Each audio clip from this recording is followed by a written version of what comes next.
Well, this morning we have Dr. Puckett from Complete Family Medicine with us once again. How are you today? Doing well, thank you. Good. Well, we appreciate it when you come on and bring us some timely information. So what's going on in urgent care right now? What are you guys seeing a lot of? Well, we're seeing a lot of lacerations, Okay. a lot of musculoskeletal injuries, sprained ankles, broken bones. It's the people are getting out and being active.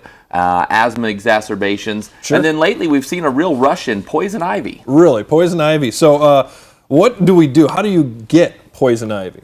Well, poison ivy, the way that you get the dermatitis is what we call that reaction, that rash, that bubbling, is caused by an oil. And the oil actually is released from the plant. It's released mostly from the leaves, but even from the stems, even from the vine. And when we come into contact with that oil, whether it be the plant or clothes that we had it on, have gotten the oil onto, or petting our pet, our dog that's been into the woods can bring the oil into the house. Sure. So you don't even have to go into the woods to get the oil on you and get the poison ivy. Something just has to come into contact with it. Exactly. And then you have come in contact with that. Okay.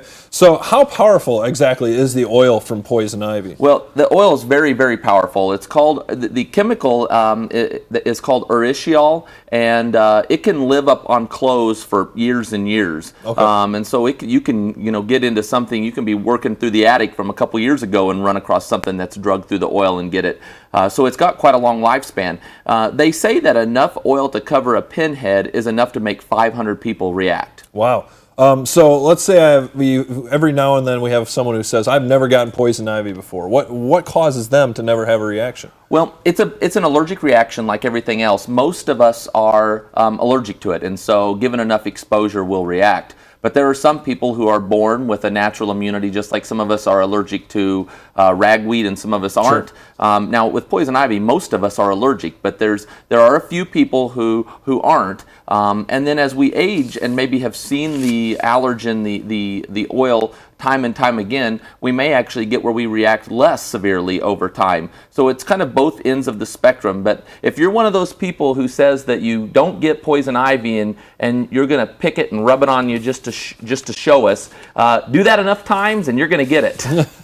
So let's say someone finally gets exposed to it. What's the step after you get exposed to it? What's the best thing to do? Well, you want to get that oil off as quickly as possible. Okay. And so washing with soap and water, using a washcloth, using cold water, because if you take real hot water, which is kind of counterintuitive because we think hot water is going to wash it away better, but hot actually makes our pores and our skin open up, and that oil that is on us might get to sink in a little bit quicker. So using cool water at least, and soap and water, and starting at the top and washing any exposed area down, avoiding those areas that you know were covered and weren't exposed, and coming back to those, and maybe even using a clean washcloth for that second areas. Okay, so when does it become a problem to the point where I need to seek medical attention? When do I need to take that step? Well, once you get the rash, depending upon the severity, you may just start with some over-the-counter ivy creams, and we really recommend some 1% hydrocortisone, also available over-the-counter. That will it's a steroid topical that helps kind of counter that immune response. If those things aren't controlling your symptoms, and maybe you're taking some Benadryl for the itch, then you may, if those things aren't controlling it, then you may need to head to the doctor's office. If you come to the doctor's office, we're going to just make sure that you don't have any secondary infections like cellulitis from digging at it. And then our only real option for treating it is to use steroids. Okay. And so sometimes we use a steroid shot, sometimes we use pills. Actually, the science says that both the pills and the shot work exactly the same speed, and so there's no real benefit of one over the other. It just depends upon your preference. There are some things that we should be cautious. Those steroids are not just a free-for-all. You should really take them in moderation, because they cause your bones to thin if you do them long enough and time again. And then they also weaken your tendons. So if you've had a steroid injection and then you jump off of the back of the pickup or something and land just right, it does, even though it's rare, increases the risk of you having a tendon rupture. Oh, wow.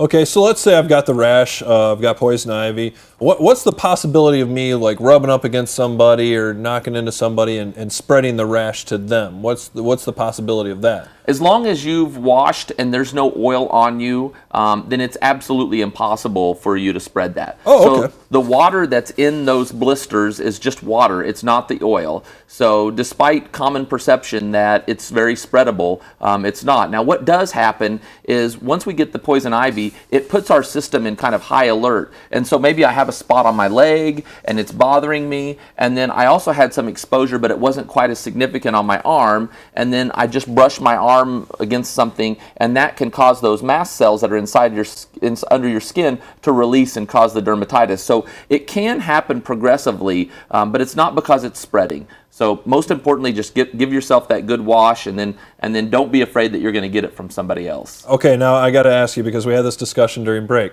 Poison oak and poison sumac. Boy, you're really wanting me to get the viewers after me today. First, I tell them you can't spread poison ivy, and now I'm going to tell them that in Northeast Missouri we don't have any poison oak or poison sumac. So everything that you're seeing out there is poison ivy, and so that 3-leaf, let it be, is a great rule. And poison ivy in our area comes in a whole variety of settings, from ditches and yards and flower beds, and it can be a short plant close to the ground, or it can be a huge vine, bigger around than your thumb. It can grow as a bush, but all of those are different varieties of poison ivy. No poison oak here. That's down south, a few counties in Missouri, and actually poison sumac has never been identified in Missouri at all. Perfect. All right, well, we'll take all this information and put it on heartlandconnection.com along with Dr. Puckett and Complete Family Medicines.